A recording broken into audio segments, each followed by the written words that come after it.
Order. That ends the questions. We're now going to go to questions to the Prime Minister, with which I will first call the Prime Minister to answer the engagement question, and then I will call Dan Poulter to ask his supplementary virtually. Prime Minister Boris Johnson. Mr. Speaker, the thoughts of the House will be with the family and friends of the Hillsborough 96 and the hundreds more who are injured following the decision by the court this morning. I know that the CPS has said they will meet with the families again to answer any questions they may have. Mr. Speaker, I know colleagues from across the House will want to join me in paying tribute to our former colleague Mike Weatherly, who sadly died last week. He was a dedicated parliamentarian and a fantastic servant to the people of Hove. Mr. Speaker, this morning I had meetings with ministerial colleagues and others in addition to my duties in this House. I shall have further such meetings later today. Let's go to Dr. Dan Poulter. Dan. Thank you, Mr. Speaker. And I draw the House's attention to my declaration of members' interests as a practising NHS doctor who's been working on the front line of the NHS during the pandemic. Now, my right honourable friend will be aware that the 2012 Health and Social Care Act resulted in local authority commissioning of addiction services, and 10 years later, almost all addiction services are now run by non-NHS providers. The result is that the numbers in alcohol treatment have fallen, many alcohol detoxes take place in an unplanned manner, and both opiate and alcohol deaths are at record levels. Would my right honourable friend agree with me that for the sake of patients, we must bring commissioning and provision of addiction services back to the NHS, and will he meet with me and experts in this field to discuss how we can get this right? Mr. Speaker, I want to thank my honourable friend for everything that he's done throughout this pandemic in the NHS, but also for raising this vital issue. And of course, I'm proud that we're seeing the biggest increase under this government in treatment for substance abuse for 15 years. But the specific points he raises, we will make sure that we address with Dame Carol Black, who is undertaking a review on drugs and treatment, and we will make sure that his point is fed in. Let's go to the Leader of the Opposition, Keir Starmer. Thank you, Mr. Speaker. Can I join the Prime Minister in his comments about Hillsborough and Mike Weatherby? Mr. Speaker, this morning the Prime Minister's former closest adviser said, when the public needed us most, the government failed. Does the Prime Minister agree with that? Mr. Speaker, the handling of this pandemic has been one of the most difficult things this country has had to do for a very long time. And none of the decisions have been easy. To go into a lockdown is a traumatic thing for a country. To deal with a pandemic on this scale has been appallingly difficult, and we've at every stage tried to minimise loss of life, to save lives, to protect the NHS, and we have followed the best scientific advice that we can, Mr. Speaker. Mr. Speaker, can I remind the Prime Minister that 1 year ago, almost to the day, he described his former adviser as, in his words, in every respect, acting responsibly, legally and with integrity. This morning, that same adviser has said that senior ministers fell, his words, disastrously short of the standards that the public has a right to expect of its government, and that lives were lost as a result. Does the Prime Minister accept that central allegation and that his inaction led to needless deaths? No, Mr. Speaker, and of course all those matters will be reviewed in the course of the public inquiry that I have announced. I notice that he is fixated as ever on the rear-view mirror, Mr. Speaker, whilst we on this side of the House are getting on with our job of rolling out the vaccines, making sure that we protect the people of this country. And that, I think, has been the decisive development on which I think people are rightly focusing. And I can tell the House that in spite of the continuing concern that we have about the Indian variant, we are increasing our vaccination programme at such a rate that we can now ask everybody over 30 to come forward, Mr. Speaker, and get vaccinated. Keir Starmer. Mr. Speaker, it's no good the Prime Minister attacking me. It's his former chief adviser who's looking back and telling the world how useless the Prime Minister was in taking key decisions. His former adviser. One of the most serious points made this morning is that the Prime Minister failed to recognise the severity of this virus until it was too late, dismissing it as, quote from this morning, another scare story like the swine flu? Does the Prime Minister recognise that account of his own behaviour? And if so, will he apologise for being so complacent about the threat that this virus posed? Mr. Speaker, I don't think anybody could credibly accuse this government of being complacent about the threat that this virus posed at any point. We have worked flat out, Mr. Speaker, to minimise loss of life, to protect the NHS, while they have flip-flopped, Mr. Speaker, from one position to another, backing curfew one day, opposing it the next, backing lockdowns one day, opposing it the next, calling for tougher border controls one day, then saying that quarantine is a blunt instrument the next. Mr. Speaker, we have got on with the job of protecting the people of this country from one of the worst pandemics in living memory, if not the worst in living memory. We have turned the corner, and it is no thanks, Mr. Speaker, to the loyal opposition opposite. Keir Starmer. Mr. Speaker, I can see that the evidence of his former adviser is really getting to the Prime Minister this morning in that response. Another incredibly serious statement from the Prime Minister's former adviser this morning concerns the conduct of the Health Secretary, including an allegation that the Health Secretary misled other ministers and officials on a number of occasions. Now, I don't expect the Prime Minister to respond to that, but can he confirm from this morning's evidence, can the Prime Minister, can he confirm, did the Cabinet Secretary advise him, the Prime Minister, that he, the Cabinet Secretary, had, quote, lost faith in the Health Secretary's honesty? The answer to that is no, Mr. Speaker, and I'm afraid I haven't had the benefit of seeing the evidence that he's bringing to the House. But I must say that I think what the people of this country want us all to do is to get on with the delicate business now of trying to reopen our economy and restore people's freedoms, get back to our way of life by rolling out the vaccine. I would have thought that that was a much more profitable line of inquiry for the right honourable gentleman today, and that's why I think the people of this country want us to focus on. Keir Starmer. Speaker, the Prime Minister can't have it both ways. Either his former adviser is telling the truth, in which case the Prime Minister should answer the allegations, or the Prime Minister has to suggest that his former adviser is not telling the truth, which raises serious questions about the Prime Minister's judgment in appointing him in the first place. There's a pattern of behaviour here. There was clearly a lack of planning, poor decision-making and a lack of transparency, and a Prime Minister who was absent from the key decisions, including 5 early Cobra meetings, and who was, to quote his former adviser, 1,000% too obsessed with the media. But another central allegation briefed overnight is that the Prime Minister delayed the circuit break over the autumn half-term because, quote, COVID was only killing 80-year-olds.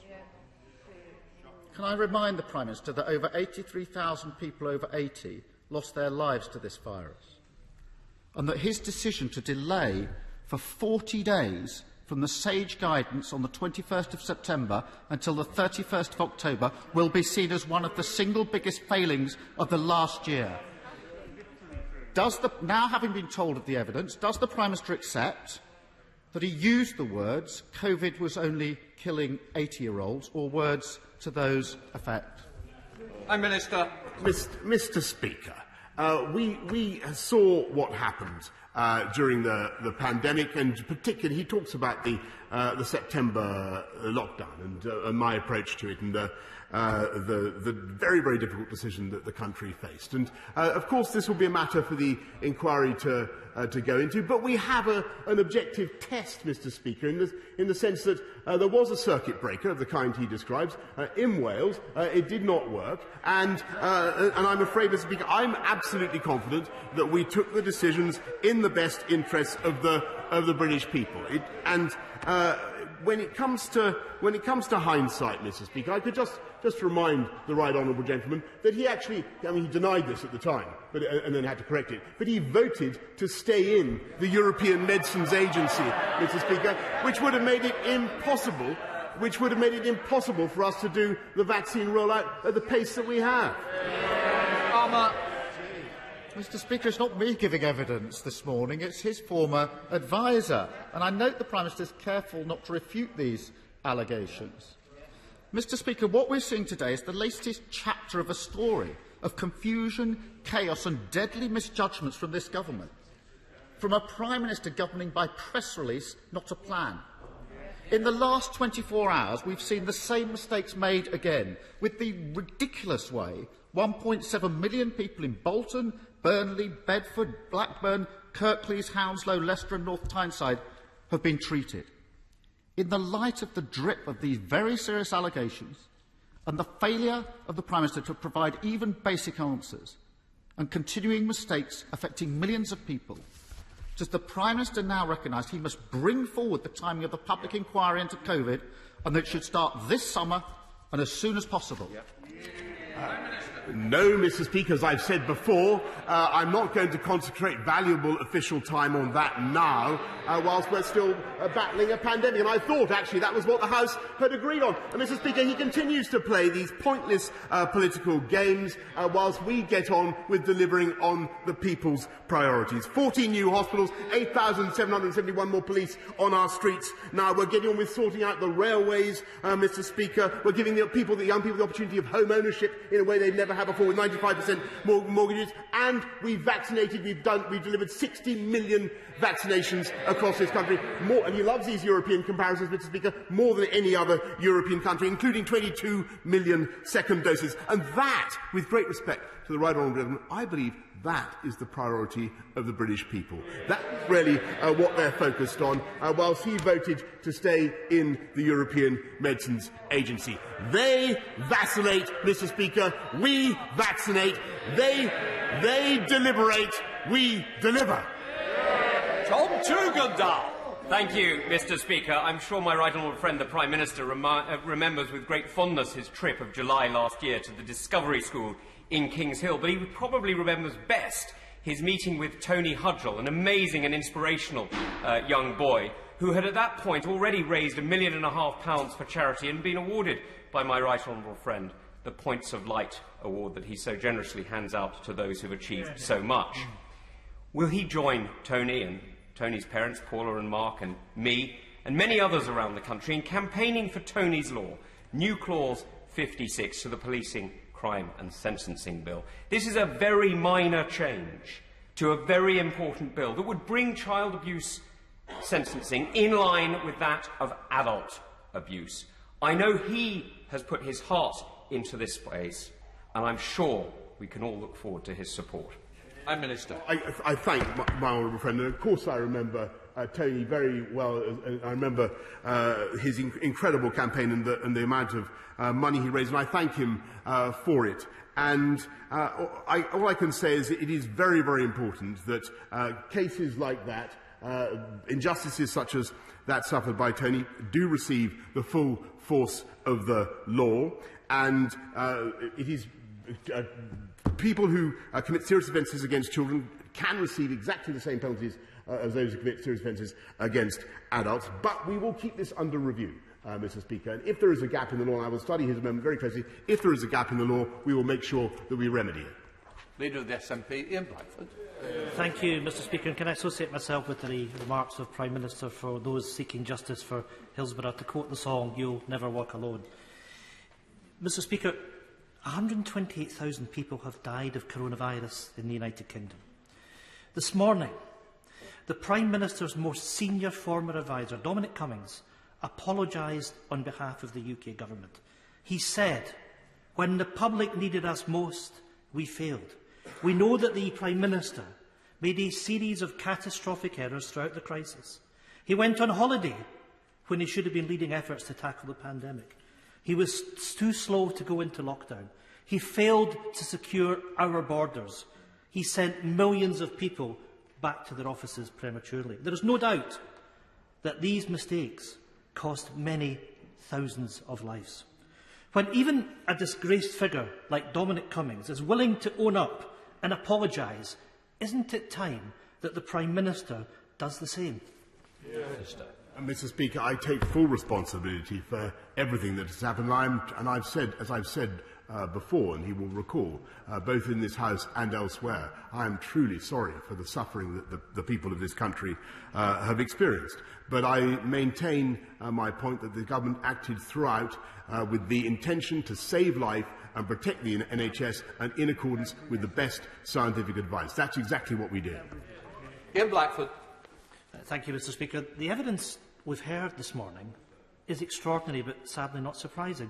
It paints a familiar pattern of behaviour.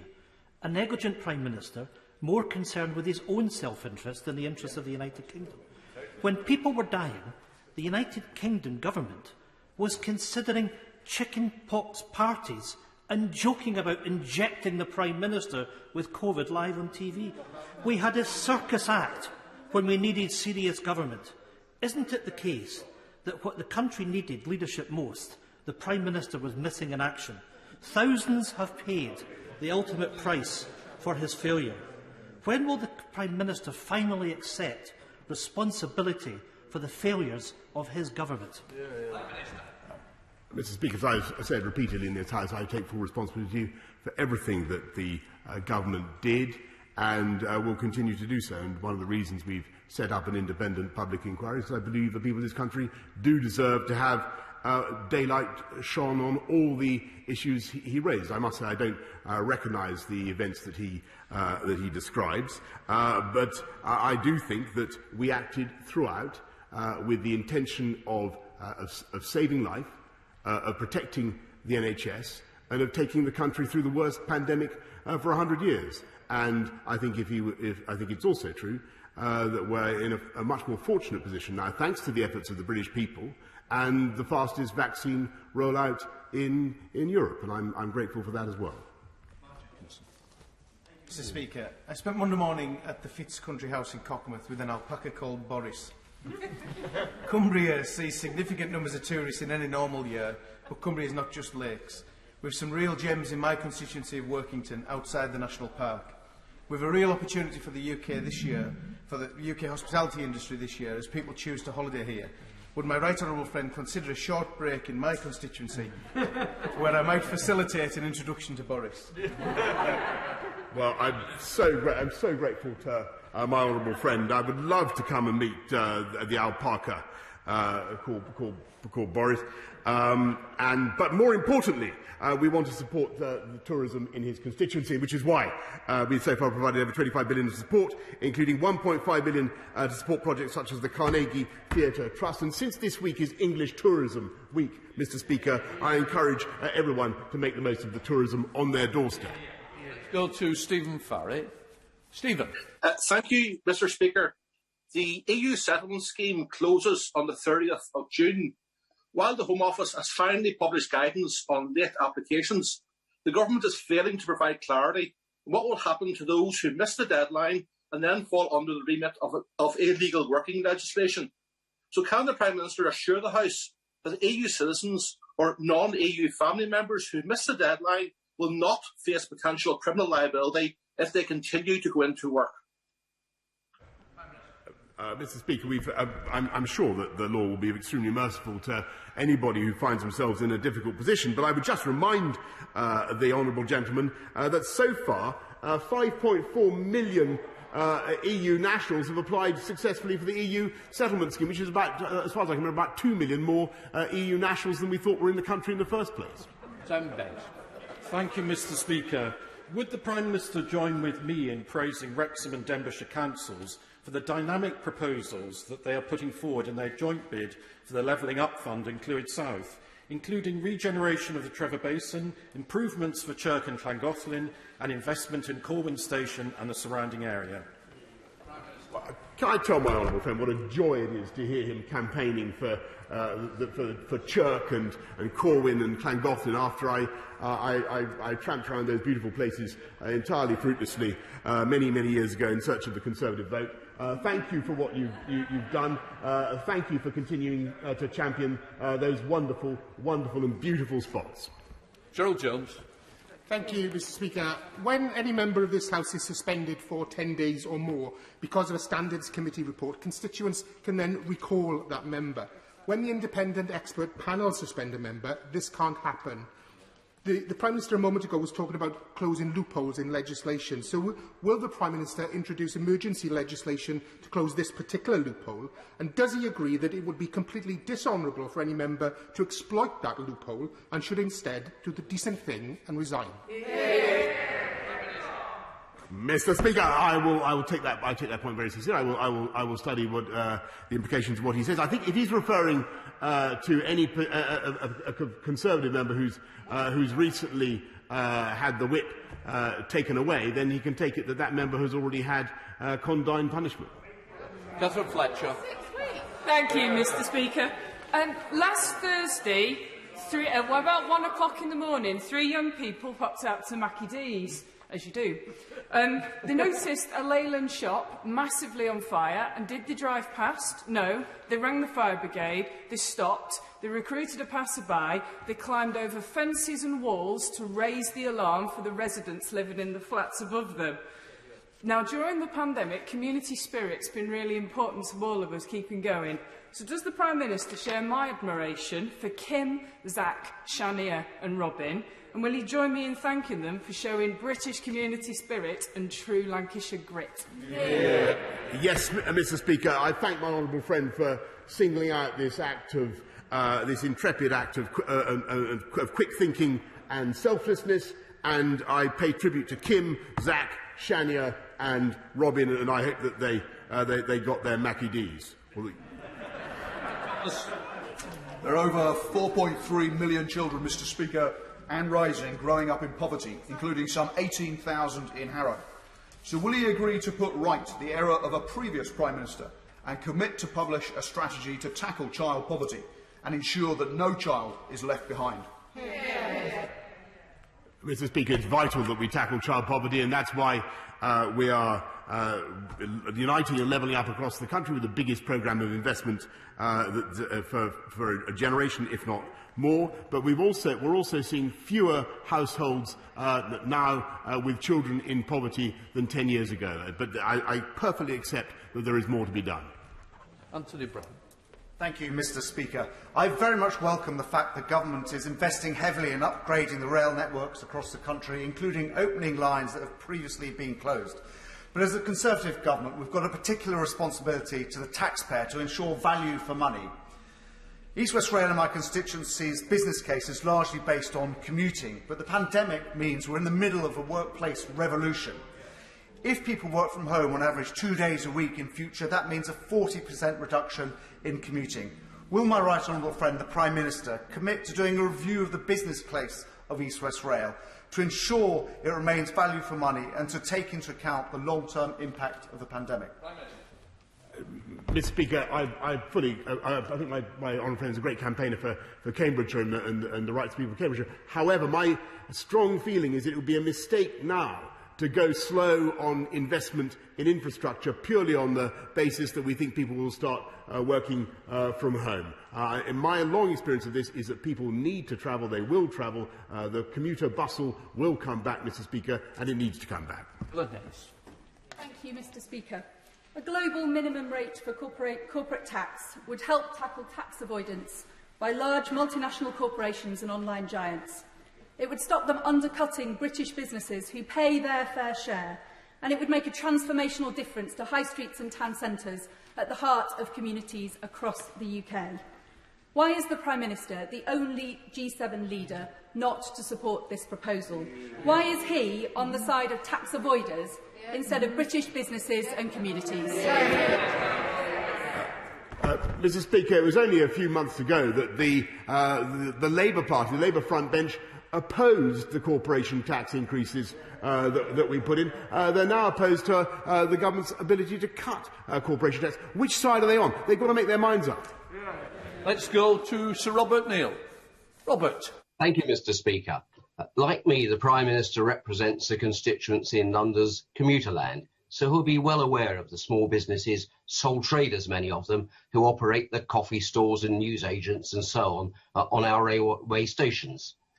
Their incomes have been absolutely decimated during the pandemic, but they're finding, like my constituent Sanjay Sharma at Chislehurst Station, that when they seek to get a reduced level of rent to reflect their reduced turnover, The train operating companies claim that the funding agreement put in place with the Department of Transport doesn't give them the discretion to do so. The department appears to say differently, and they've been going round in circles for months trying to get an answer.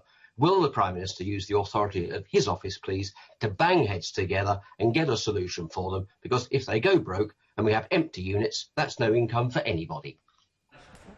Mr. Speaker, I thank my right honourable friend. We introduced policy to provide rent relief for station businesses in March of last year.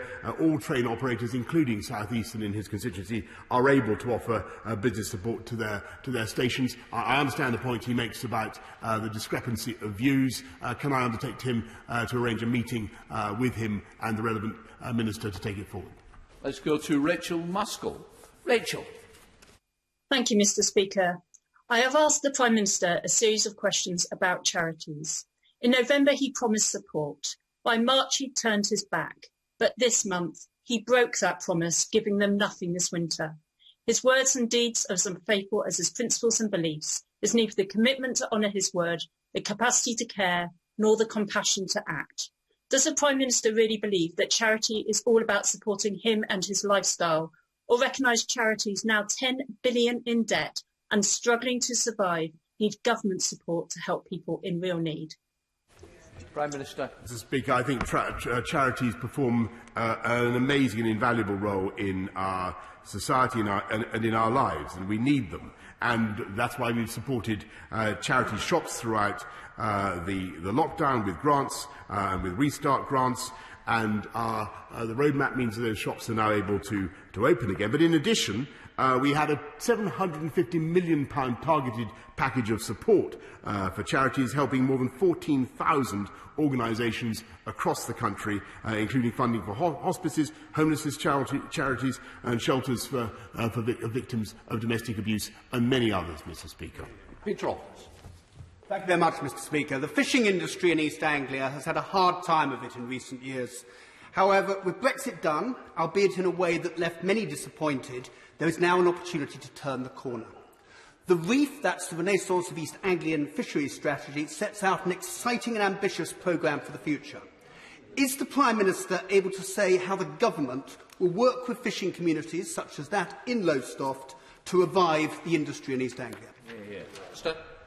Yes, Mr. Speaker, I thank my honourable friend for what he's doing to champion the fisheries industry in East Anglia. I like his reef plan. I think it's got lots of interesting ideas which we will take forward as part of our £100 million package to support the fishing industry and get ready to take advantage of those opportunities which are coming very, very swiftly down the track towards us. Ben Lay. Diolch, Mr. Speaker. NHS and social care staff in Wales are due to receive a £500 bonus in recognition of their hard work during the pandemic.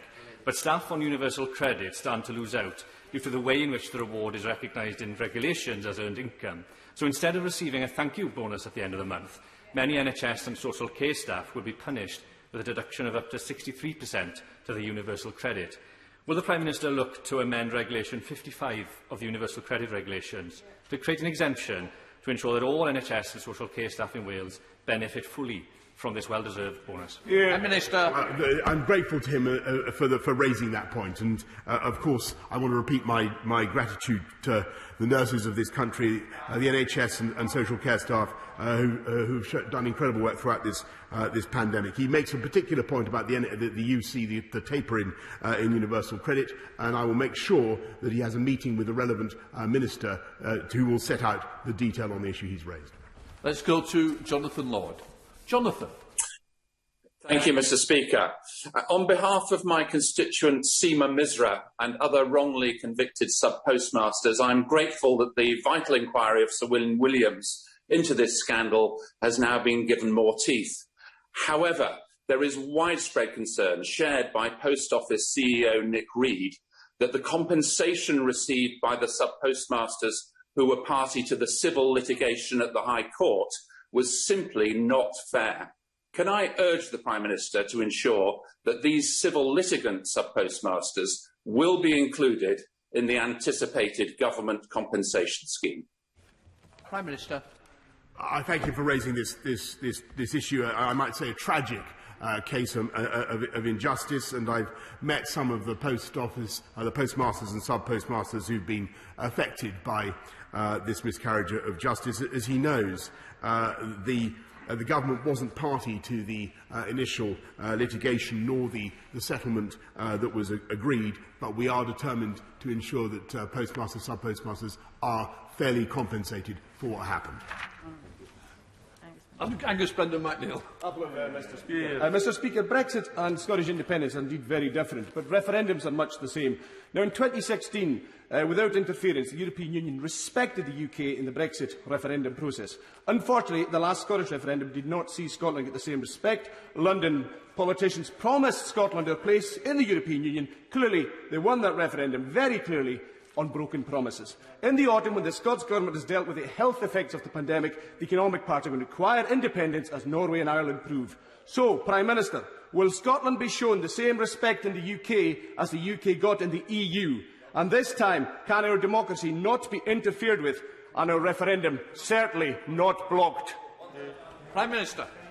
Mr. Speaker, we respected the referendum result of 2014, which was a very substantial majority in favour of remaining in the UK, keeping our wonderful country together, not breaking it up. That was what the people of Scotland rightly voted for, and they did so in the belief that it was a once-in-a-generation event. Let's shake hands. Thank you, Mr. Speaker. For almost 500 years, the Royal Navy has protected our country from foes and the freedom of our friends around the world. The pride of our Navy, HMS Queen Elizabeth, sailed this week with her strike group. Within her, she carries the British values of freedom, justice and democracy. So can my right honourable friend tell me, as she makes her way from the Mediterranean to the South China Sea, what are his plans for the future of her white ensign? Yeah. Prime Minister.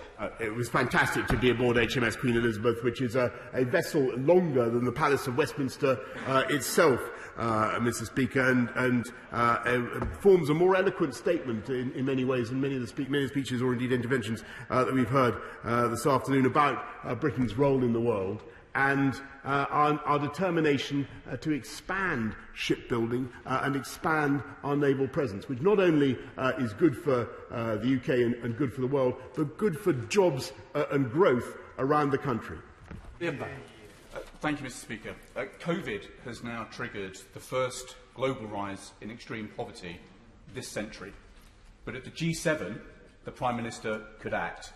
He can ask leaders to reallocate the IMF's $1 trillion worth of special drawing rights and restock the World Bank's £83 billion worth of IDA fund. This is a multi-billion-pound package of support for the world's poorest. So will the Prime Minister today commit to leading this argument at the G7 so a pandemic of disease doesn't now become a pandemic of poverty? Prime Minister. I thank him for it's great to see him in his place, I say, Mr. Speaker. And actually, I've already had always great to see him in his place. I've had conversations on that very matter already with Christina Georgieva. Maurice Trott. Thank you, Mr. Speaker. One of the many awful things about the past year has been the inability to visit family and friends in hospital. It's caused immense anguish for many of my constituents. We're seeing some progress locally, and I hope with the brilliant rollout of the vaccine we will see more. But can the Prime Minister inform the House when we will see normal visiting hours resumed for all hospitals nationwide? Minister. I know she speaks for many, many millions of people who have wanted to visit loved ones, Mr. Speaker, and I know the anguish that they have felt. We need to balance those feelings which are wholly legitimate and right with the need to manage the risk of infection, as I know she understands very well, and will be updating the guidance as soon as it's possible to do so. Thank you, Mr. Speaker. Tala, 13, Rula, just 5 years old, her big sister Yara, aged 9. 3 Palestinian children killed in an Israeli airstrike. The Israeli military murdered 63 other children and 245 Palestinians in its recent assault on Gaza. The call for Palestinian freedom has never been louder, but this Conservative government is complicit in its denial. It has approved more than £400 million in arms to Israel since 2015. So can the Prime Minister look me in the eye and tell me that British-made weapons or components weren't used in the war crimes that killed these 3 children and hundreds of other Palestinians? Prime Minister, we shouldn't use props, just to remind members.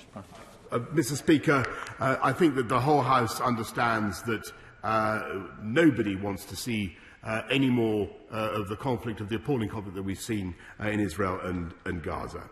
And everybody wants to, I think we're all glad that there's now a ceasefire and a de-escalation. And as for the position of the British government, I think that it's probably common ground across most members of this House that what we want to see is a two-state solution. Mr. Speaker, that is what the UK government has campaigned for many, many years, and that continues to be our position. I have now suspended the House for 3 minutes to enable necessary arrangements to be made for the next business order. The vote.